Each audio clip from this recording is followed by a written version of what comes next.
하나님께 영광의 박수 올려드리도록 하겠습니다. 오늘 영광 받으신 하나님께서 우리에게 허락하신, 교회로 지어지기 위해서 허락하신 말씀, 에베소서 5장 3절로부터 14절까지 말씀을 우리 함께 보도록 하겠습니다. 에베소서 5장 3절부터 14절까지 말씀을 저 한 절, 여러분 한 절 돌아가며 교독하겠습니다. 제가 가진 성경으로 신약 315쪽쯤에 있습니다. 3절부터 보시겠습니다. 음행과 온갖 더러운 것과 탐욕은 너희 중에서 그 이름조차도 부르지 말라. 이는 성도에게 마땅한 바니라.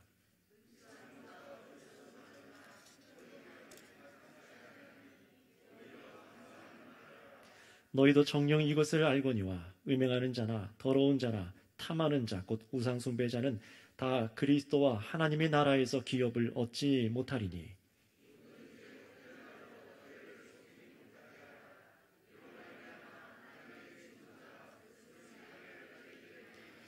그러므로 그들과 함께하는 자가 되지 말라.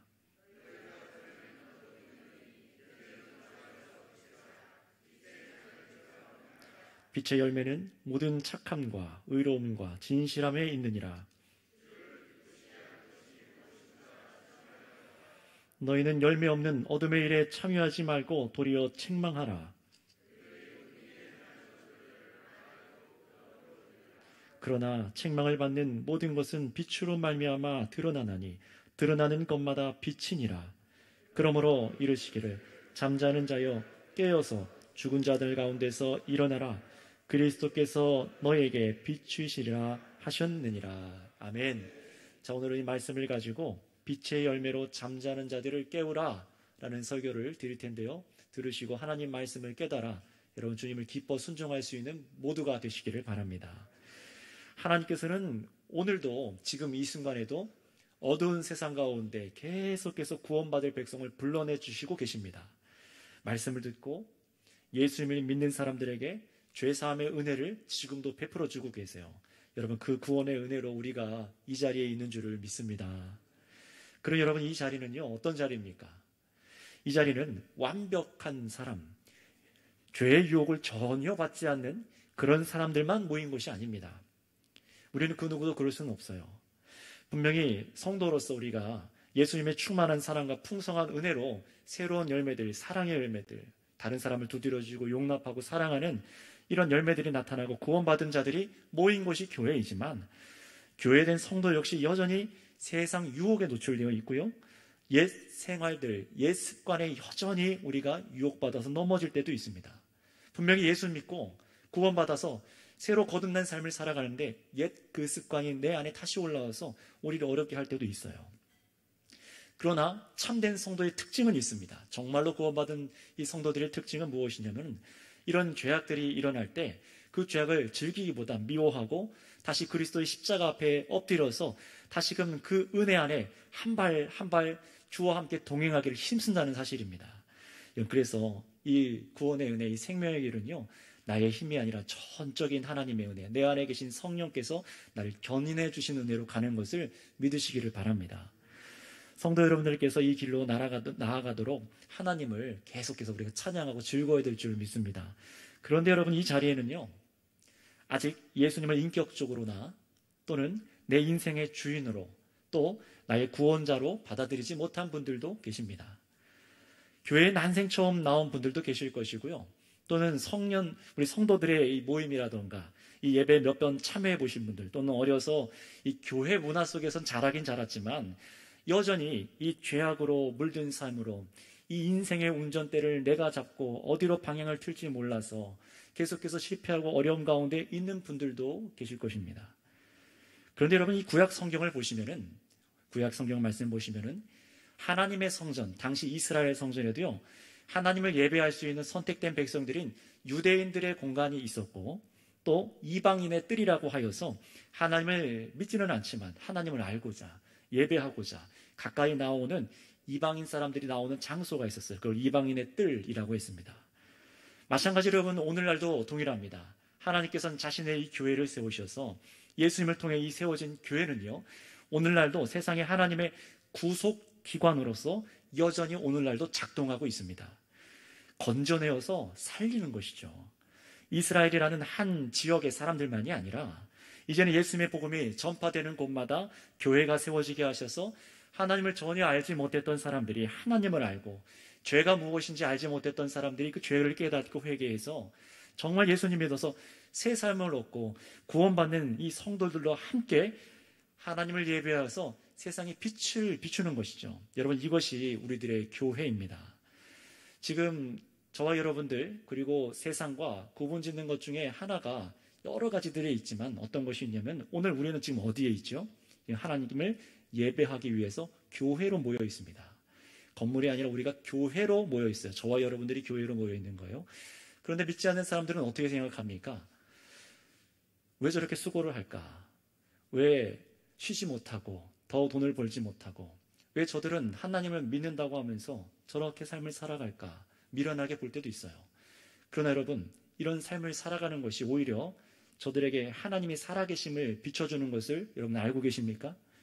우리들의 이 삶은요, 하나님을 알지 못하는 자들을 향해서 하나님이 살아계신 것과 그분이 누구신지와 그래서 우리가 어떤 죄악을 회개하고 살아가야 되는 것인지 비춰주는 것이 바로 이 주일 예배입니다. 그렇다면 여러분, 오늘 우리들을 잘 생각해 봤으면 좋겠어요. 하나님께서 우리를 교회로 세우셔서 하나의 교회가 되게 하시고 새로운 삶을 살아가게 하시는데 도대체 우리는 어떤 삶을 살아가야 될까? 이 말씀을 통해 잘 봤으면 좋겠어요.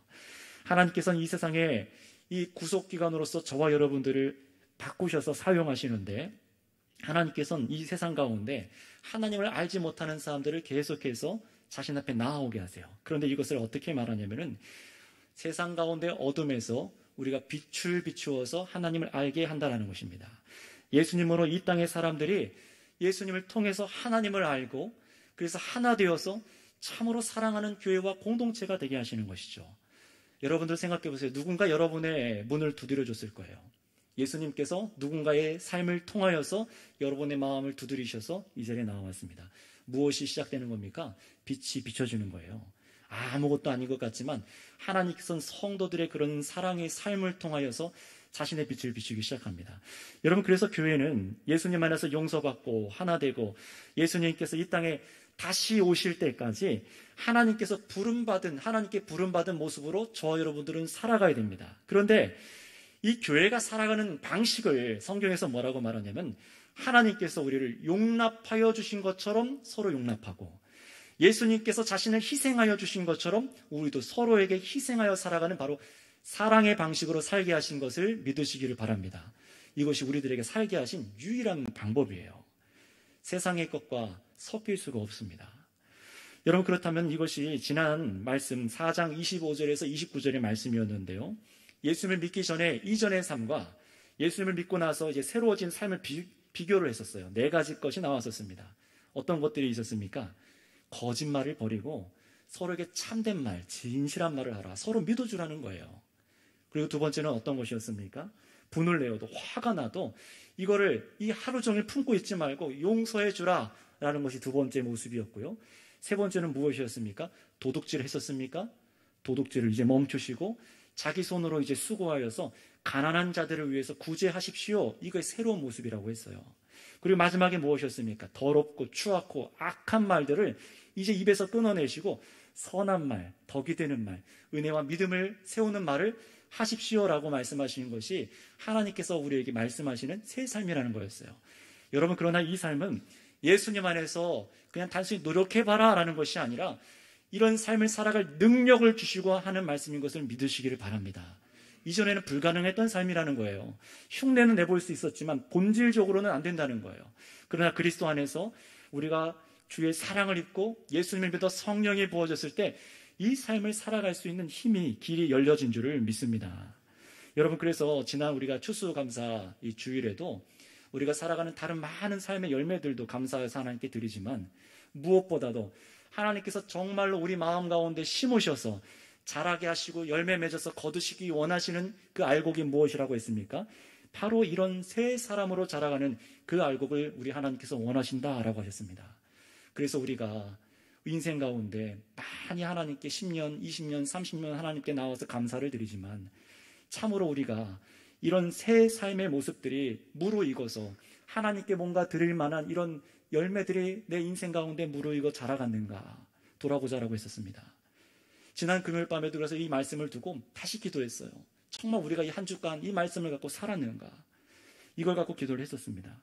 자, 그런데 이 에베소서 4장 25절에서 29절까지 말씀은요, 우리가 성도 안에서 서로 어떻게 대할지에 대해서 말했다면은, 이제 오늘 읽은 이 5장 3절에서 14절까지 말씀은요, 교회 바깥을 향한 우리 성도들의 삶의 모습이 어떠해야 하는가를 우리에게 가르쳐주고 있어요.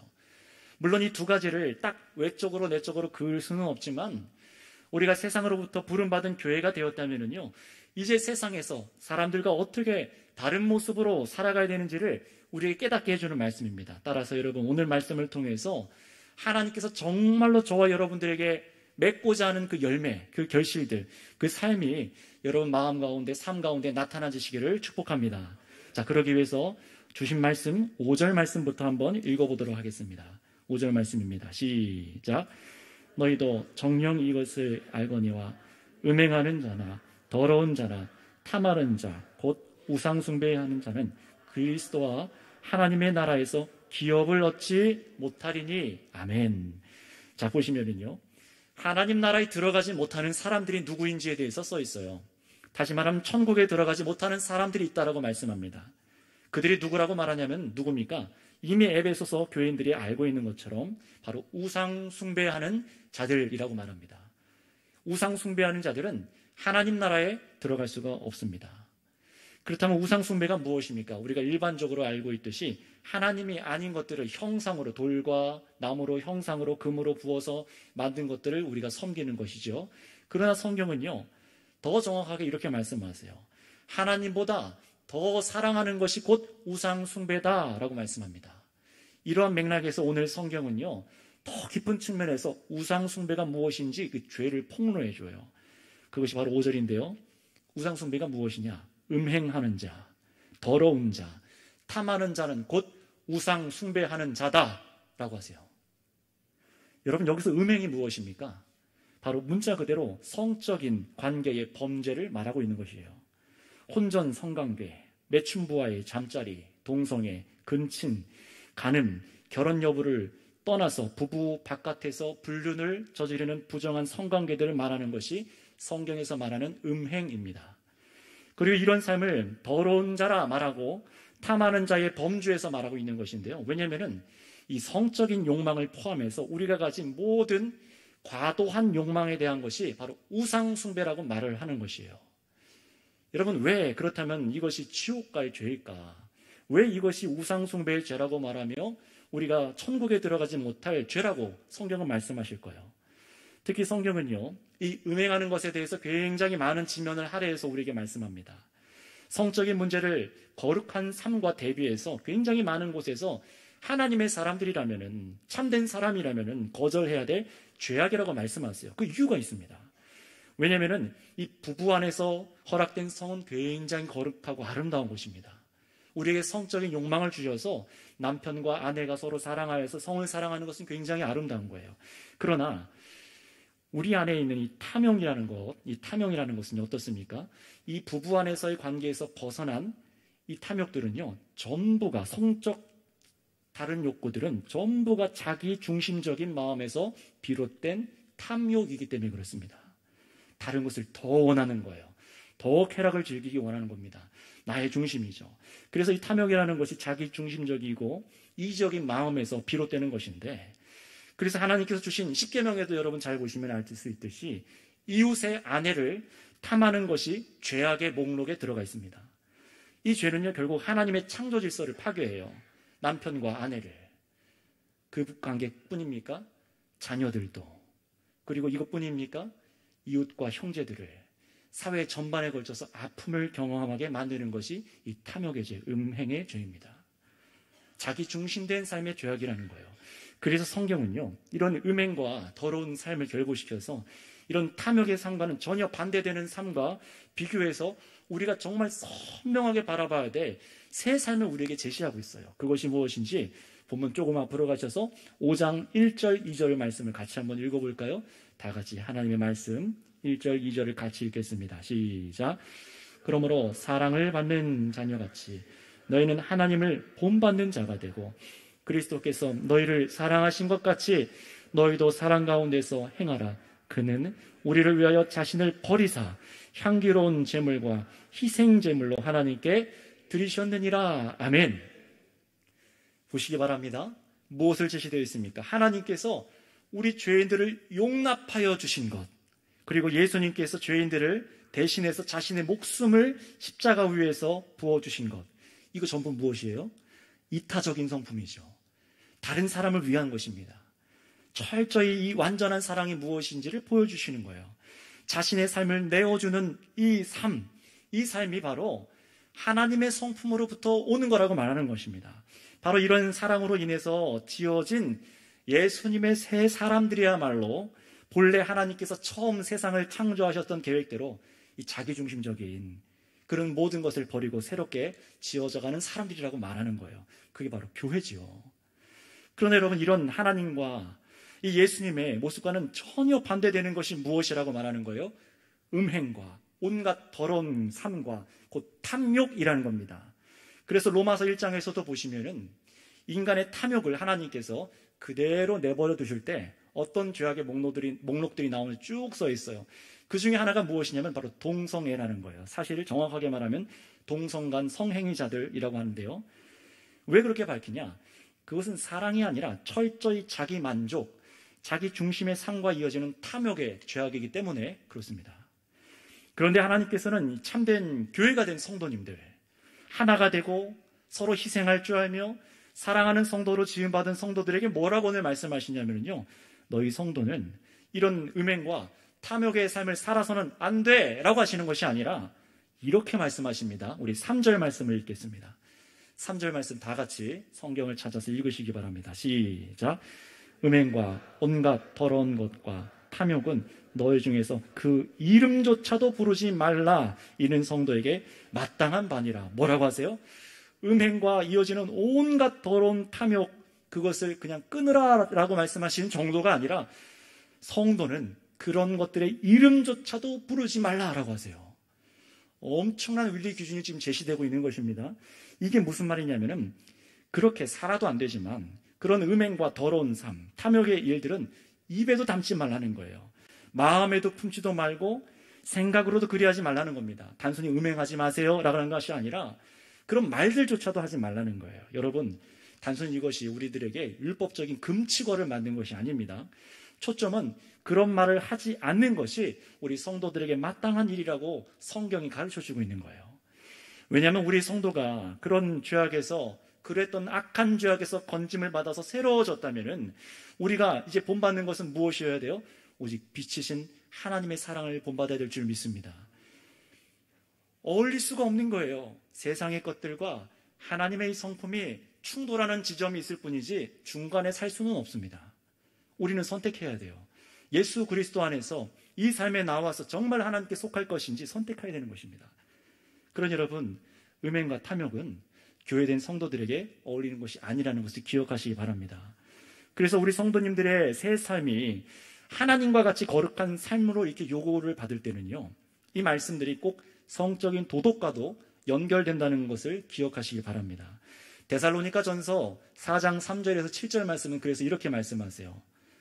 하나님의 뜻은 이것이니 너희의 거룩함이라. 곧 음란을 버리고 각각 거룩함과 존귀함으로 자기의 아내 대할 줄을 알고 하나님을 모르는 이방인과 같이 세욕을 따르지 말고 이 일에 분수를 넘어서 형제를 해하지 말라.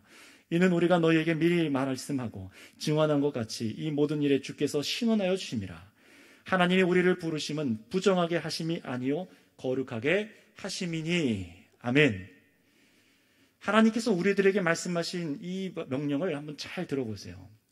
나는 이런 삶을 안 살고 있는데요. 그래도 여러분 이 말씀에 귀 기울여 보셔야 됩니다. 그래서 오늘 본문 4절에는 이런 말들을 누추한 말이라고 하는데요. 어리석은 말, 희롱하는 말로 분명히 선을 긋고 이런 말들은 성도들이 입에도 담지 말라라고 하고 왔어요. 여기서 누추한 말, 여기 아이스크로테스라는 이 원어, 이 단어의 뜻은 뭐냐면요, 외설, 음란한 말들을 말하는 게 누추한 말이에요. 여러분, 그런데 세상은 어떻습니까? 이런 성적인 말들을 즐기는 분위기 아닙니까? 특히 아리스토텔레스라고 여러분이 알고 있는 유명한 철학자, 존경하는 옛 고대 사람, 여러분들이 중고등학교 학생들, 시수능 본 사람들은 알 거예요. 이런 사람들에서 배우잖아요. 이런 사상을. 그런데 이 아리스토텔레스는요, 이런 희롱의 말을 사람들이 가져야 될 덕목 중 하나라고 가르쳐요. 임기응변적인 재치로 가르치고 융통성에 필요한 필수라고 얘기를 합니다. 은근히 성추행적인 언어를 사용하고 상스러운 말들로 상대방을 대하고 이런 음란한 얘기들을 오늘날도 보면요, 스탠드업 코미디언들이 얼마나 쉽게 내뱉는지 듣게 되면요, 저는 너무 그 자리가 불편한데, 그런 걸 듣고 있으면 불편한데, 그걸 사람들은 박수치면서 웃습니다. 깔깔거리면서요. 유명한 연설가들, 또 미국에서 또 오스카 시상식에서 나와서 음란한 얘기들로 배우들을 희롱하지만 그게 사교적이고 분위기를 좋게 만드는 기술처럼 사용되고 있는 것을 보면요, 경악할 노릇입니다. 여러분, 재치가 아닙니다. 그것은요, 탐욕의 말이고 웃기는 말이 아니고 우상숭배로 천국을 소유하지 못한 사람들이 즐기는 사상이라는 것을 성도님들 기억하시기를 바랍니다. 그래서 성도들에게는 이런 말을 입에도 담지 말 것을 우리에게 가르치시면서 성경은요, 다음과 같은 말을 대안으로 제시하고 있습니다. 그 대안이 무엇인지 우리 다 같이 4절 말씀을 같이 읽겠습니다. 시작. 누추함과 어리석은 말이나 희롱의 말이 마땅치 아니하니 오히려 감사하는 말을 하라. 아멘. 무슨 말씀을 하라고 합니까? 예, 감사의 말이요. 근데 놀랍지 않습니까? 음행이나 누추한 말, 탐욕의 말, 희롱의 말 반대가 감사의 말이래요. 우리가 사용해야 될 말이라고 하는데 그게 감사하는 말이라고 합니다. 여러분, 그런데 이 감사하는 말을 한다는 것은 그냥 긍정적인 말, 다른 사람이 듣기 좋은 착한 말, 단순히 이런 것이 아닙니다.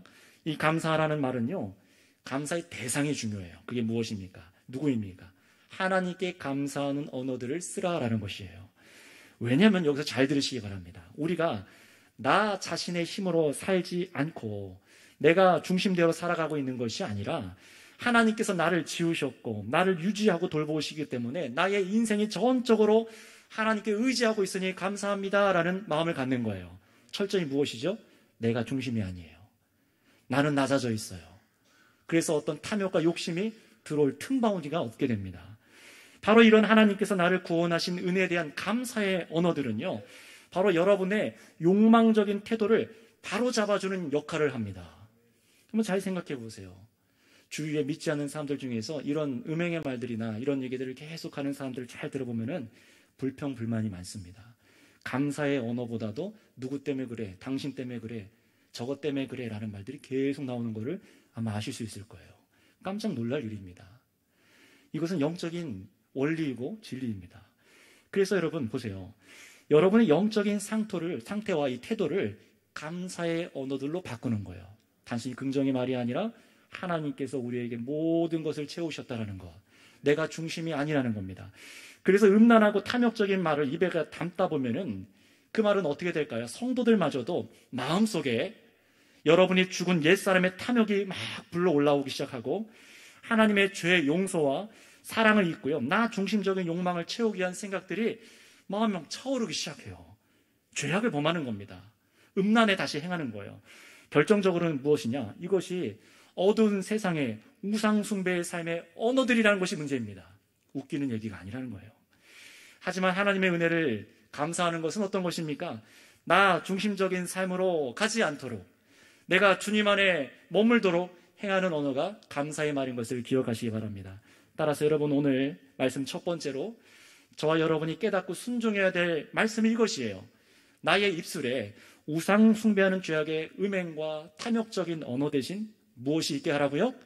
감사하는 말이 있게 하자라는 것입니다. 이 원리를 여러분 오늘 붙잡으시길 바랍니다.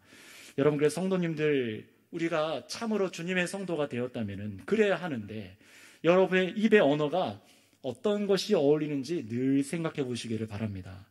자, 그런데 말씀은, 오늘 본문은 여기서 한 발 더 나아가서 우리에게 이렇게 가르쳐주고 있습니다. 6절과 7절 말씀 읽어볼까요? 시작. 누구든지 헛된 말로 너희를 속이지 못하게 하라. 이로 말미암아 하나님의 진노가 불순종의 아들들에게 임하나니 그러므로 그들과 함께하는 자가 되지 말라. 아멘. 여러분, 세상 나가서 사회생활을 하시다 보면은요, 예수 믿지 않는 친구들이나 이웃들 아니면은 가족들 중에서 이런 음란의 말을 즐기고 가르치고 행하는 사람들이 있습니다. 모든 농담이 그런 음란과 탐욕의 말뿐인 사람들.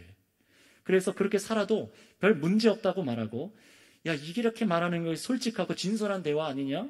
이런 식으로 말하고 행동하는 사람하고는요, 뭐 하라고요? 상종도 하지 말라는 거예요. 무슨 말이냐? 속지 말라는 겁니다. 그런 말과 삶이 정말로 재미있고 쾌락을 주는 것 같고 아무런 문제가 될 것이 없다고 말하는 그런 말들에 넘어가지 말라는 것입니다. 만약 그래서 여러분들이 그런 것을 여러분들도 즐기려 한다면은 바로 불순종의 아들들에게 진노가 임한다라고 말씀하시는 것을 귀담아 들으시길 바랍니다. 우리는 물론 이런 사회적인 관계 속에서 이런 사람들과 있을 수밖에 없는 환경에도 여러분이 있으실 거예요.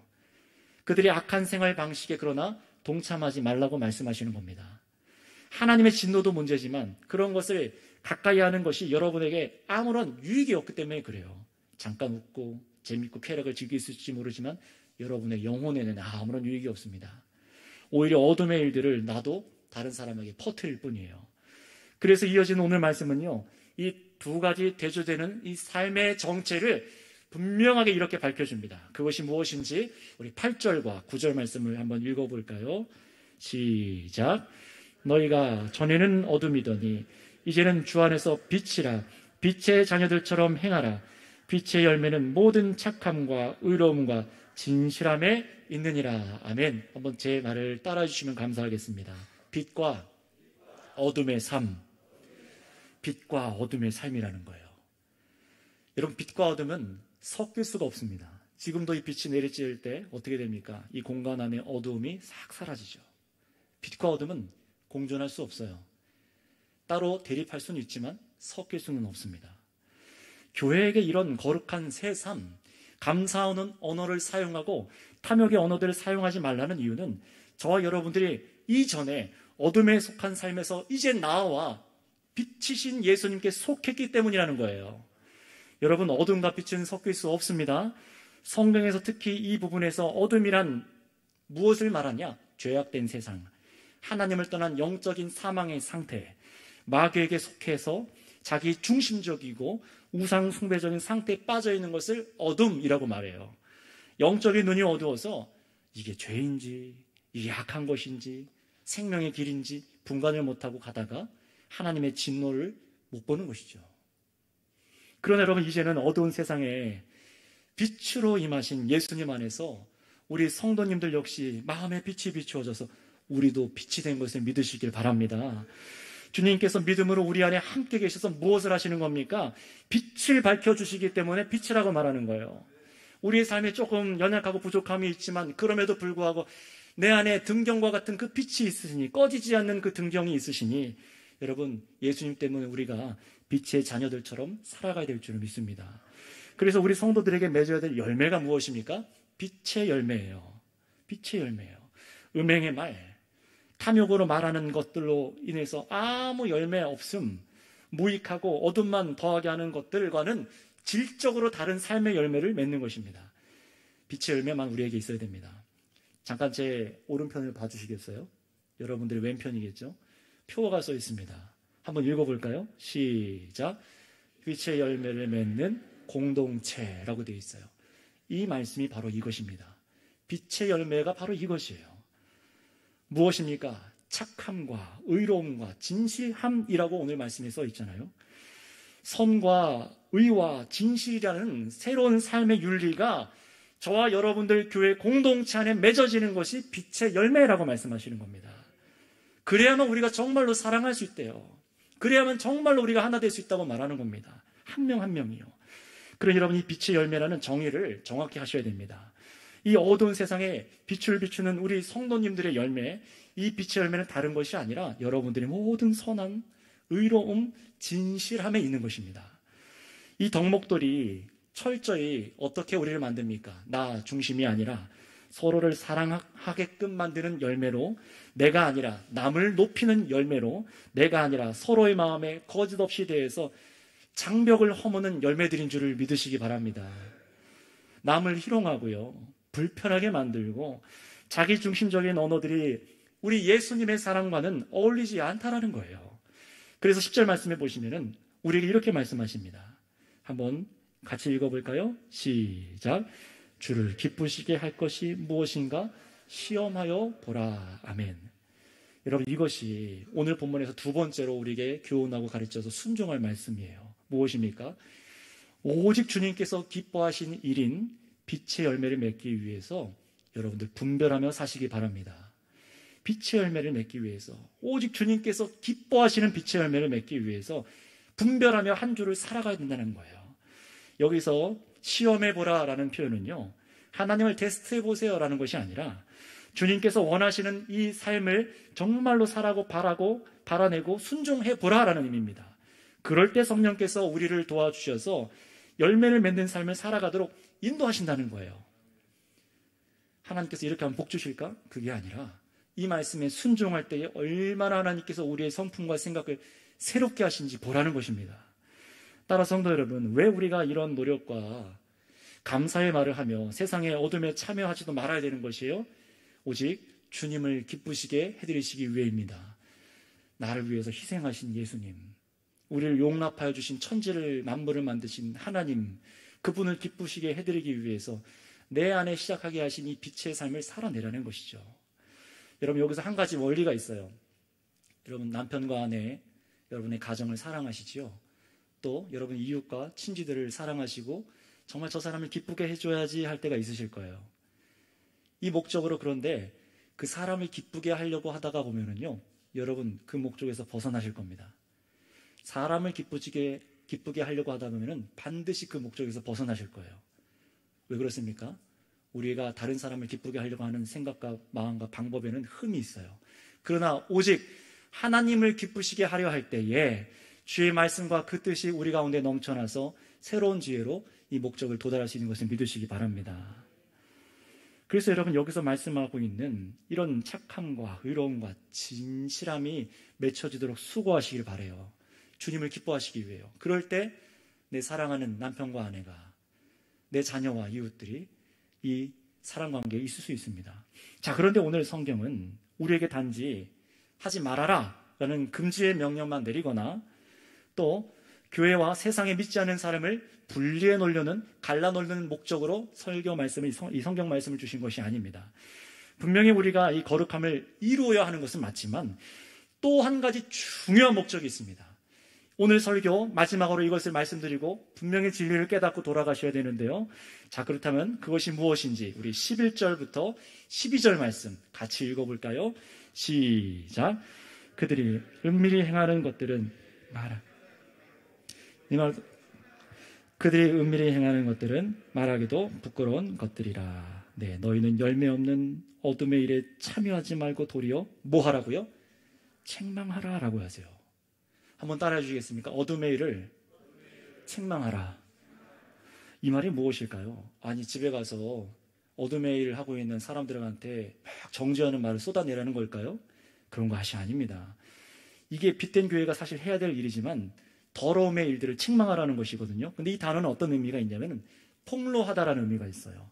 어떤 것이냐면, 오해하지 마실 것은요, 음행과 더러운 일들을, 탐욕을 부리는 세상에 믿지 않는 사람들을 여러분의 입술과 말로 정죄하지 말라는 거예요. 이 의미는 무엇이냐면 여러분의 빛된 삶으로 어둠을 비추라라는 것입니다. 이게 무엇인지 말씀드릴게요. 제가 정말로 기쁜 순간이 인생에 몇 번 있었습니다. 물론 많이 있지만 정말로 기쁜 순간을 꼽으라면은 첫 번째는 예수님께서 나의 인격적인 구주가 되시는 순간이었습니다. 주님께서 저를 만나주셨을 때, 예수님이 정말 내 구주신 것이 믿어질 때 그 기쁨은요, 빼앗길 수도 없고 누구에게 주지 않을 겁니다. 유일한 기쁨이에요. 그런데 저를 참 기쁘게 하는 말들 중에 여러 가지가 있지만 이런 것이 있었어요. 어떤 것이 있었냐면은, 지훈아, 제 이름이 지훈이거든요. 지훈아, 널 보니까 하나님이 살아계신 것 같아 라는 이 말 들을 때 정말 기쁘더라고요. 제가 군 생활을 할 때, 이제 여러분 군 생활을 하신 분들은 아시겠지만 월요일 날 큰 훈련이 있다고 생각해 보세요. 군대 다녀오신 남자분들은 아실 거예요. 뭐 연대급, 그 넘어가서 대대급, 군단급 훈련을 규모가 엄청 큰 훈련은 준비를 많이 해야 됩니다. 그럼 월요일 날 전날인 일요일, 이 주일에는 뭐 하죠? 당연히 준비하고 배낭 다 싸고 총기 점검하고 무기 점검하고 다 해요. 바빠요. 그런데 관행적으로 꼭 뭘 하게 되어 있냐면은 주일날 종교 행사 조사를 합니다. 뭐냐면은 이런 거예요. 오늘 교회 갈 사람, 천주교 갈 사람, 아니면 불교 갈 사람 손 드세요. 의무적으로 하거든요. 안 하면 종교의 자유에 어긋나서 문제가 생겨요. 그런데 관행적으로 어떻게 되어 있냐면 아무도 손을 안 듭니다. 왜냐면 찍히니까요. 그런데 거기서 이병 김지훈 이렇게 손 들었어요. 어떻게 됐을까요? 찍히죠. 찍혔습니다. 어쩔 수 없으니까 저와 함께 군종병 상병과 함께 둘이 교회를 갔어요. 500명 중에 대대 500명 중에 저희 둘만 교회를 갔어요. 그 다음부터 어떻게 됐을까요? 맞기 시작했습니다. 어려움을 당했어요. 그런데 그 삶을 계속 포기하지 않았어요. 계속 그렇게 했습니다. 내무반에 있다 보면 술과 담배로 같이 막 무리가 어울려요. 근데 거기서 저는 안 하니까 열애가 됩니다. 이것도 열애되고 좋은 것도 열애되고 나쁜 것도 열애되고 피해를 보죠. 근데 그 삶을 계속 꾸준히 하고 선명하게 했더니 1년쯤 지나서 저희 소대장이 이런 얘기를 하는 거예요. 서울대 출신 ROTC 장교였는데요. 지훈아, 널 보니까 하나님이 살아계신 것 같아. 내무반 안에는 목사 아들도 있었고 신학생도 있었는데 교회 안 가요. 술, 담배 다 합니다. 그럼 널 보니까 하나님이 살아계신 것 같아. 그 1년쯤 지나서 박수 받고 저는 연대 군정병으로 착출해서 갔었어요. 근데 무슨 말을 하려고 하는 거냐면요. 무엇이 이런 삶을 가능하게 한 것이냐. 저 사람으로 하여금 어떻게 하나님이 살아계신 것을 생각하고 마음에 빛을 비춘 것입니까? 그것은 선명한 그리스도인의 삶입니다. 선명한 그리스도인의 삶을 살 때에, 여러분이 그렇게 사실 때에 여러분 세상에 빛이 비춰집니다. 예수님도 그러셨어요. 얼마나 복음의 선명한 삶을 사셨습니까? 미움받았고 그래서 시기받았지만 선명한 그 삶을 사시고 그 삶의 결정체인 십자가에 못 박히셔서 끝까지 우리를 사랑하시고 세상과 다른 방법으로 살아가실 때 여러분 세상의 악이 폭로된 줄 믿습니다. 어둠의 죄악들이 드러난 줄을 믿습니다. 예수님의 방법으로 살아가는 사람들은 빛을 비춥니다. 그래서 여러분 예수님을 따르는 삶을 살면은 주위의 사람들이 죄악을 깨닫지 못했던 분들이 어두운 일들이 깨닫지 못해서 어떻게 빛된 삶으로 나아갈 수 있을까 몸부리던 치던 분들이 여러분의 모습을 통해 하나님을 바라보기 시작하는 것입니다. 바로 주님께서는 그래서 빛의 열매를 맺게 하신 이유가 여기에 있어요. 단순히 우리가 도덕적이고 괜찮은 사람이 되기 위해서 남과 비교하기 위해서 이런 열매를 맺으라는 것이 아니라 어둠에 속한 사람들의 죄를 드러내고 이어서 그들을 변화시켜 그들도 우리와 같이 동일한 빛의 자녀들이 되게 하시려는 것이 목적입니다. 이것이 하나님의 일입니다. 그런데 이런 예수님 안에서 빛된 삶을 살면 분명히 필연적으로 여러분들은 세상에서 불편해지실 거예요. 하지만 이 삶만이 어두운 세상에 참 빛을 비추는 삶이라는 것을 잊지 마시기 바랍니다. 그래야 세상의 빛을 알고 악에서 나올 수 있는 거예요. 다른 것으로는 안 됩니다. 여러분 선명해지시기 바랍니다. 두루뭉실해지지 마시고 선명하게 사셔서 빛이 퇴색되지 않게 하세요. 예수님의 빛이 퇴색되지 않게 하세요. 믿지 않는 사람들을 보세요. 여러분들의 성도들의 선명한 빛의 삶을 통해서 이 다른 사람들의 이 행위의 악한 모습들이 상대적으로 비춰주니까 어떻게 됩니까? 어떤 사람은 거절하기도 하고 이걸 숨기려고도 하지만 내 삶이 어둠이었구나 깨닫기 시작해요.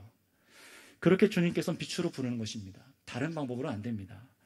따라서 우리는요 그저 그 죄악을 내 사랑하는 사람들의 그 죄악을 단순히 책망하는 것이 아니라 잠자는 자들을 깨우는 그 일들로 여러분의 삶을 선명하게 그리스도의 삶으로 나타내시길 바랍니다. 그래서 14절에 이렇게 말씀하시죠. 그러므로 이르시기를 잠자는 자여 깨어서 죽은 자들 가운데서 일어나라. 그리스도께서 너에게 비추이시리니 하셨느니라. 아멘. 잠자는 자라고 해요. 어둠 속에서 잠자는 자라고 합니다. 아직 예수 믿지 않는 남편과 아내가 있으십니까? 여러분의 아직 예수 믿지 않는 자녀가 있고 부모님이 있고 이웃과 형제 자매가 있습니까? 여러분 그런 삶 가운데 거룩한 삶과 예수님이 계심을 여러분의 삶으로 비추시기를 바랍니다. 예배 자리에 나오는 것뿐만 아니라 여러분의 언어들, 행동들, 선택들, 이것이 그리스도의 성품이 되어서 내 중심이 아니라 이타적인 삶, 정말로 다른 사람을 사랑하는 그 따뜻함이 느껴져야 여러분 하나님의 빛을 보게 될 줄 믿습니다. 따라서 여러분 꼭 기억하세요. 여러분의 정체성이 불분명하면은 여러분의 주위의 사람 못 바꿉니다. 여러분들도 탁해집니다. 단순해지지 않고 복잡하게 삶이 꼬여요. 그러니 여러분, 믿지 않는 여러분의 사랑하는 가족, 자녀, 믿지 않는 여러분의 남편과 아내, 사랑하는 이웃 형제들을 포함한 모든 어둠에 속한 사람들이 빛을 볼 수 있는 방법은 여러분들이 선명하게 사는 것을 믿으시기 바랍니다. 그래서 예수님께서 나와 같이 어둠에 가득한 샀던 사람들 마음에 빛을 비춰주셨던 것처럼 여러분을 통해 사람들에게 그리스도의 빛이 비추어져서 그들도 변하게 하세요. 그러면 여러분의 빛의 열매가 그러려면 더욱 선명해지셔야 됩니다. 결코 사람의 요행으로, 사랑의 방법으로, 단회적인 빠른 방법으로 결과를 얻기 위한 그런 방법으로는요, 영혼을 얻지 못해요. 먼저 여러분이 빛의 열매를 맺으시기 바랍니다. 음란과 더러운 말들, 곧 나 중심적인 말들, 악한 삶의 모습들을 버리고 그들 마음에 그래서 주님의 빛이 비추는 통로가 다 되시기를 축복합니다. 기도하겠습니다. 사랑해 주님, 감사합니다. 우리를 어두운 세상 가운데 불러내어 주셔서 거룩하고 참되신 하나님의 말씀을 듣게 하심에 감사를 드립니다. 이 말씀을 듣고 성령께서 마음을 여시는 자들마다 이 말씀을 순종하여 자복하여 회개하게 하시며 또 회개할 때마다 그리스도의 사랑으로 깨끗하게 하여 주셔서 믿고 순종할 수 있는 삶의 아름다운 빛의 열매들이 맺히게 하여 주시옵소서. 감사드리며 우리를